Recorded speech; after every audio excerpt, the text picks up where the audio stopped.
This is a traumatic event. Right now on Denver 7 News at 5. Terror on Pearl Street. He knew who we are and he targeted us. New charges and new victims after what officials now call a targeted anti-Semitic attack. Each one of us up here today worked tirelessly to ensure that justice is done. Tonight, the chilling new details about a plot planned for over a year, the rising victim count, and how the Boulder community is responding. First tonight, we're working to get answers after this weekend's terror attack in Boulder. Thank you for joining us for Denver 7 News at 5. I'm Jessica Porter. A man is facing federal hate crime charges for Sunday's incident. Meanwhile, the number of people injured has grown to 12. Mohammed Sabri Solomon is accused of throwing Molotov cocktails into a crowd of peaceful demonstrators. They were calling for the release of hostages in Gaza. My co-anchor Shannon Ogden begins our team coverage live in Boulder tonight. Shannon? Good evening, Jessica. Good evening, everyone. I'm live here in Boulder's Pearl Street Mall. About 26 hours ago here at Pearl and 13th, a man in that small grassy area just over my left shoulder. From there, through incendiary devices, at people just peacefully walking along Pearl Street in support of the hostages being held by Hamas. Investigators have identified 4 additional victims in this attack, not previously known, so that makes a total of 12 people hurt, and 3 at this hour remain hospitalized, and thankfully no one was killed.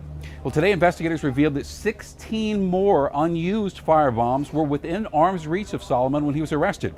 Boulder County DA Michael Doherty said state and federal officials together are united in seeking justice against the defendant. We stand united in denouncing hate, terror, and violence in this community. We're united in condemning acts of anti-Semitism, hate, and violence, and we're also united in a strong response to this horrific attack.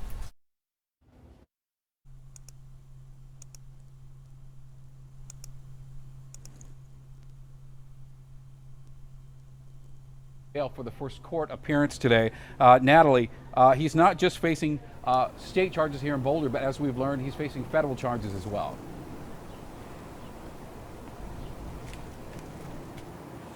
That's right, Shannon, and let me tell you, this is not the typical way that we monitor these cases. It was a courtroom inside of the Boulder County Jail packed with reporters, all there to see as Solomon appeared in front of a judge for the first time.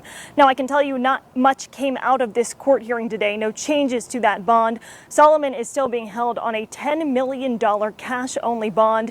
His formal filing of charges will happen on Thursday, and it will be interesting to see if security is as ramped up then as it has been here today. We had bomb squad officers in the parking lot, deputies guarding the entrance to the jail, and we could see more officers patrolling on the roof behind me. All of that cleared out after the hearing ended.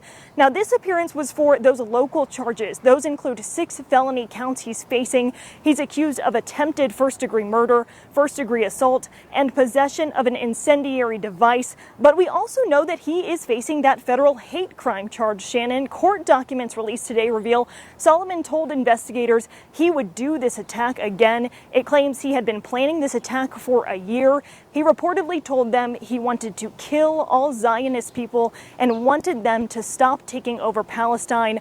I spoke with a former federal prosecutor who says this is exactly the kind of case that these hate crime charges are meant for. She says they are meant to send a message that hate-fueled acts will not be tolerated, but this is an intention prosecutors will have to prove in federal court.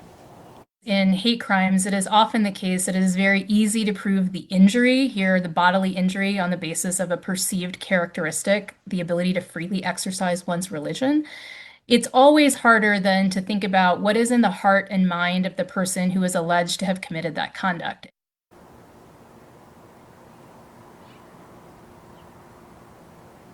The federal officials have also emphasized that Solomon is in the country illegally. We learned that court records reveal he's originally from Egypt, and he came here on what's known as basically a tourist visa back in August of 2022. But about a month after his arrival, he did seek an asylum claim. Now, DHS has not come out with what the result of that claim was. They didn't say whether they approved or denied it. But an immigration attorney I spoke with says this is normal protocol and practice to protect people's privacy. You'll hear more from him coming up tonight at 6 o'clock. Outside of the Boulder County Jail, Natalie Chuck, Denver 7. All right, Natalie, we appreciate your work on this tonight. Now, at Denver 7, we know how important it is to stand against hate. So today we went to speak with community members who share their experiences with anti-Semitism here on Pearl Street. Now, one voice reminded us that solidarity matters here, and building an inclusive community starts with listening. I think for the Jewish community, we want them to know that they're not alone. So many of our friends in the Jewish community have asked, is there anyone outside of the Jewish community that has our backs? And we want our answer to be a resounding yes, not just in word, but in deed.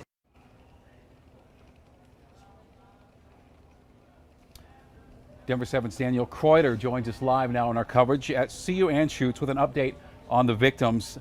Still recovering, as we said, 3 still in the hospital. Danielle, you've been learning a little bit more about their conditions and also the challenges they'll be facing. Yeah, you know, investigators say that since the attack yesterday, more people did come forward, bringing that total list of victims to 12. Of those new people they heard from, they had some minor injuries, but were victims of this crime regardless. Now, 3 people still being treated here at the UC Health Anschutz campus, which actually has one of the most comprehensive burn centers in the entire state. We're working to share the voices of those who were impacted by this horrific attack. Today, I sat down with a co-organizer for that peaceful walk. He says for the privacy of the survivors, he is not releasing their names until they're comfortable with sharing their story. It is a relief, though, today, as few were discharged from local hospitals. He tells me the group that showed up yesterday was actually quite a bit smaller than usual because it was a Jewish holiday. It's a blessing. More people weren't hurt. When you hear how this attack happened.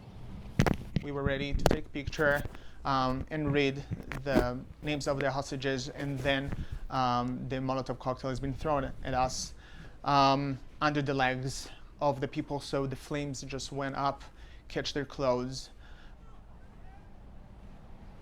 Sadly, one of the victims fell and was covered in flames. The organizer says she likely experienced the most severe injuries, as it took a while for other people to find a way to put out the fire. The FBI says each of the victims have received a victim's advocate, whether they are recovering at home tonight or still here at the hospital. Law enforcement has yet to release their names as well. Reporting live at UC Health, I'm Danielle Kreuter, Denver 7. Oh, Danielle, thank you for that. Such needless suffering there. And our coverage here in Boulder is just beginning tonight. We have a lot more in this broadcast and then later on at 6 o'clock. For now, we'll send it back to Jessica Porter in the studio in Denver. Jess? Shannon, thank you. And this is a heartbreaking time for Boulder and beyond, and the road ahead won't be easy. If you're struggling, we want you to know you're not alone. Call Colorado Crisis Services at the number on your screen anytime or text TALK to 38255.